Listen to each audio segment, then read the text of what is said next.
अस्सलाम वालेकुम ख़वातीन व हज़रात, मैं हूँ आपकी मेज़बान यास्मीन आफ्ताब अली।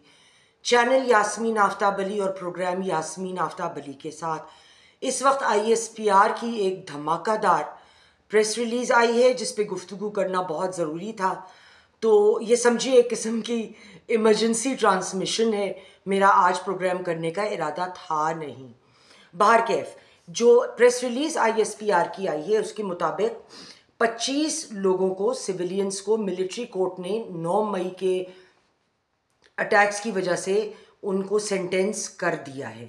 मिलिट्री कोर्ट्स जो हैं उसमें 25 सिविलियंस को प्रिजन टर्म्स दी गई और ये सबसे कम सज़ा वाले अभी जो प्रिजनर्स थे उनको सज़ा दी गई है जिनकी सज़ाए मियाद 2 से 10 साल तक है। और इनकी इन्वॉल्वमेंट जो वायलेंट अटैक्स थे मिलिट्री इंस्टॉलेशंस पर, जब नेशन वाइड राइट्स हुए 9 मई को 2023 को, तो उसमें ये लोग इन्वॉल्व थे। और ये ISPR की जो प्रेस रिलीज़ आई है उसमें वाज़ेह ये लिखा हुआ है। मई 9 2023 के अनरेस्ट की वजह से former prime minister Imran Khan साहब को भी गिरफ्तार किया गया था, जिसको ISPR ने पॉलिटिकली ऑर्केस्ट्रेटेड अटैक्स की जानिब इशारा किया और उनकी पकड़ हुई। इस लफ्ज़ को याद रखिएगा, इस जुमले को, ऑर्केस्ट्रेटेड इंस्टॉलेशन अटैक्स। इस पे हम अभी आते हैं।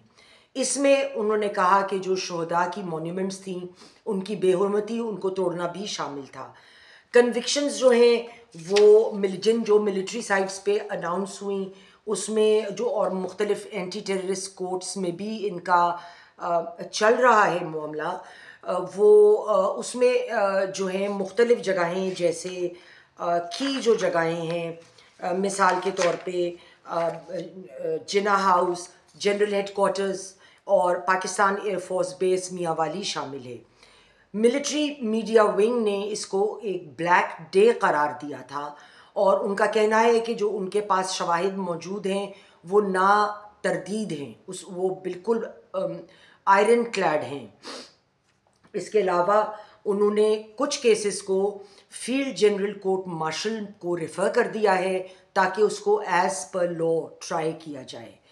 अच्छा, एक पैराग्राफ जो मैं पढ़ के सुना रही हूँ इसको गौर से सुने, इसको मैं उर्दू में इसका तर्जमा भी कर दूंगी।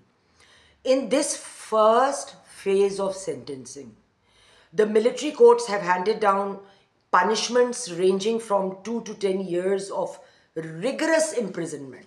अच्छा, एक तो ये कि ये पहला फेज है, सबसे जिस तरह कहते हैं ना पहली परत है प्याज की जो उतारी गई है, ये पहला फेज है। अभी बहुत सारे फेजेस आएंगे जिसमें और बड़े बड़े नाम शामिल होते चले जाएंगे।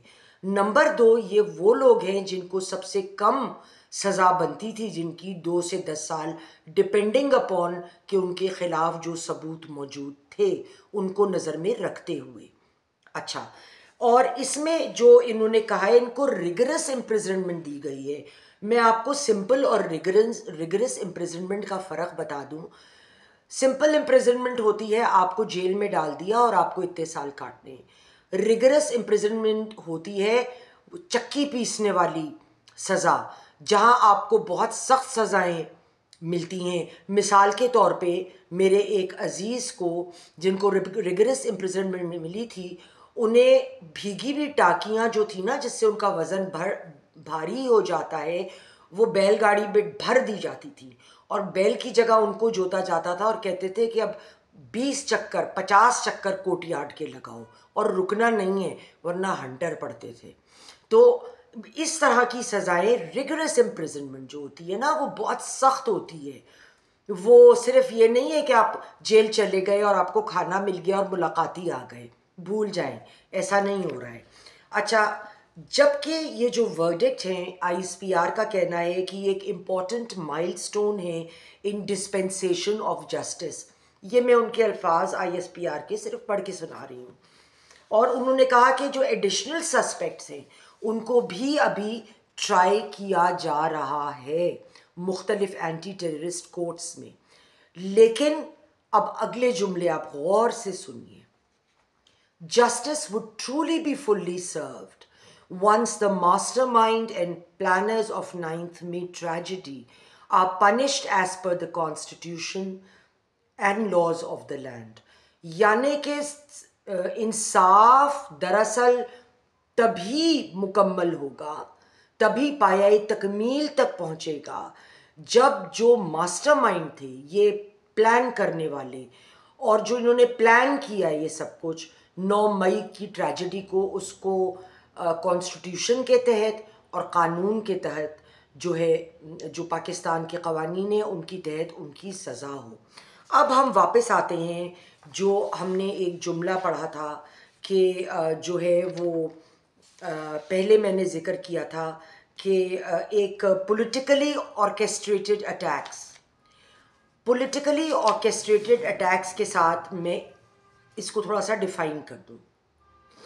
उन्होंने पॉलिटिकली ऑर्केस्ट्रेटेड अटैक्स को, ISPR ने कहा है कि ये नफ़रत और झूठ पे मबनी एक पहले से चलाए हुए सियासी बयानिए की बुनियाद पर मुसल्लह अफवाज की तनसीबात बशमूल शोहदा की यादगारों पर मुनज़्ज़म हमले किए गए। ये बड़ा क्लियर इशारा है, जो सोशल मीडिया कैंपेन PTI की जानिब से चलती रही, ना सिर्फ ट्विटर पे बल्कि व्हाट्सएप पे और मुख्तलिफ फेस ग्रुप अकाउंट्स पे और जो भी सोशल मीडिया फोरम्स थे, कि एक नफ़रत और गुस्से का माहौल फ़ौज के ख़िलाफ़ पैदा किया गया। आपको याद होगा, मैंने अपने पिछले व्लॉग में ही, जो आज सुबह ही एक्चुअली बहुत लोगों ने देखा होगा, कल रात को मैंने लगाया था, मैंने ये बात करी थी कि फवाद चौधरी साहब ने जब मुलाकात करी थी इमरान खान साहब से, तो उन्होंने कहा कि जो भी शख्स आपका बाहर से ट्विटर हैंडल को चला रहा है, उधर से बहुत ज़्यादा अटैक्स सियासी इदारों पे और सियासी इदारों की चंद शख्सियात पे बराह रास्त हो रहे हैं, तो आप ये ना कराइए। इसका